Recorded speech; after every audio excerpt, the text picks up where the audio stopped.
Sir what is the greatest fulfilment? ఇది కూడా ఒక పదంలో బహుశా చెప్పడం మీకు నిజంగా మీ మనసు అర్థం చూడాలేమో. కళలకి లేకపోతే కళాకారులకి మీరు ఒక ఒక ఒక కొత్త వేదిక కల్పించి సినిమా అనే మాధ్యమాన్ని కల్పించారనే తృప్త మీకు మిగిలింది ultimately when you look back. లేదు ఆల్టర్నేటివ్గా ఉండే ఈ రూట్లో వెళ్ళి కూడా, అంటే మాస్కి భిన్నంగా వెళ్ళిన సినిమాలు కూడా ఇంత బాగా రాణించాయి కాబట్టి సంప్రదాయం, సంస్కృతి, సంస్కారం ఉండే సినిమాలు నిలవాలి. What is your greatest contribution in your view sir?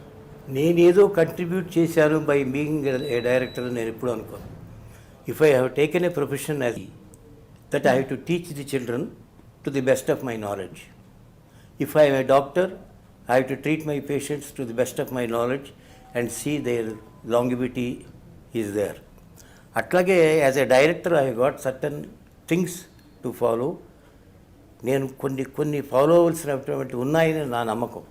As a director it's your duty, mandatory, that I should not spoil the society. మంచి చేయకపోవడం అది ఒక ఎత్తు, చెడు చేయకుండా ఉండటం కూడా కొంతవరకు మేలే కదా. అట్లా నేను అనుకుంటాను తప్ప నేనేదో చాలా మేలు చేశాను, ఇదొక నేను ఉద్ధరించాను, నేను ఇలా చేస్తే మన ఇండస్ట్రీ బాగుపడుతుంది, లేదు మన కళలు బాగుంటాయి, బతుకుతాయి, మళ్ళీ బతికి బట్ట కడతాయి, అలాంటి ఆలోచనలతో నేను ఎప్పుడు సినిమాలు చేయలేదు. It's my duty to make a good film. నేను ఎందుకున్నది ఏమిటంటే అందుట్లో అనేక రకాలు ఉంటాయి కాబట్టి, one is a child specialist, one is a heart specialist, one is a దిస్టింగ్ లాగా నేను మన సంగీత సాహిత్యాలని ఎంతవరకు నేను కాపాడగలనని కూడా ఆ మాట అన్ను. ఎందుకంటే మహానుభావులు త్యాగరాజ స్వాములు వీళ్ళందరూ దాన్ని కాపాడటానికే జీవితాలు ధారపోసారు. వాళ్ళు మహానుభావులు, వాళ్ళ తర్వాతే మనం అందరం. అవి ఈ తరం వాళ్ళకి నేను ఒక అవేర్నెస్ క్రియేట్ చేయడానికి నేను ఏం చేయగలను, what is my contribution, because I taken up this medium, very strong medium కాబట్టి అంతవరకు చేశాను. కానీ నేను I don't take any credit that I have చాలా గొప్ప చేశాను, ఇండస్ట్రీలో కళని కాపాడాను.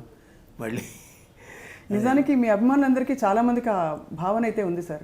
సినిమా ఇండస్ట్రీ ఏదో ఒక పోకడలో కొట్టుకుపోతూ ఆ ప్రవాహంలో ఎక్కడికో వెళ్ళిపోతున్న టైంలో దానికి ఒక పునాది వేసి మీరు మళ్ళీ తిరిగి దాన్ని లాక్కొచ్చారు, ఉండవలసిన మార్గంలో నడిపించారనే ఒక భావన అయితే చాలామందికి ఉంది. నిజమే, అందుకనే అట్లాంటి డైలాగే రిప్రజెంట్ చేస్తుంది. పాశ్చాత్య సంగీతపు పెను తుఫాను రెపరెపలాడుతున్న సాంప్రదాయ సంగీత జ్యోతిని కాపు కాయటానికి తన చేతులు అడ్డుపెట్టిన నువ్వు కానీ గారు కానీ మరొకరు కానీ మరి అందరికి కూడా పాదాభివందనం చేస్తున్నాను అంటాడు కదా ఆయన.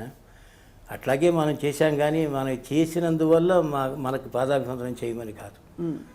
100% నేను ఒప్పుకున్నాను. ఇప్పటికి కూడా ఒప్పుకోకపోతే నేను మూగవాడిని అయిపోతాను, ఇంక లేకపోతే మాట్లాడకపోతే ఐ విల్ బికమ్ డమ్.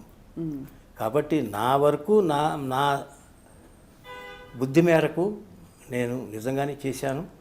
దానికి సత్ఫలితాలే ఈ అవార్డ్స్ అన్నీ కూడా. ఇన్ని అవార్డ్స్ మనకి ఇక్కడ కథలు కనిపిస్తున్నాయంటే అది ఎందుకంటే చాలామందికి నమ్మకం ఏంటంటే ఇలా క్లాసికల్ మ్యూజిక్, క్లాసికల్ డ్యాన్సు పెట్టుకుంటే ఎవరు ఆదరిస్తారు, దీన్ని ప్రజలు ఆదరిస్తారా, దీనికి ఇది కమర్షియల్ ఆర్ట్ కదా, దీనికి డబ్బు వస్తుందా, మరి నిర్మాత ఏమైపోతాడు ఇలాంటి సినిమాలు తీస్తే అన్న దానికి విరుద్ధంగా ప్రజలు ఇచ్చిన తీర్పు చాలా గొప్ప తీర్పు. ఆ తీర్పు ఫలితమే ఇంతకాలం నాకు వచ్చిన వివిధ రకాలైనటువంటి అవార్డ్స్, కానీ ఈనాడు వచ్చినటువంటి దాదాసాహెబ్ ఫాల్కే అవార్డు.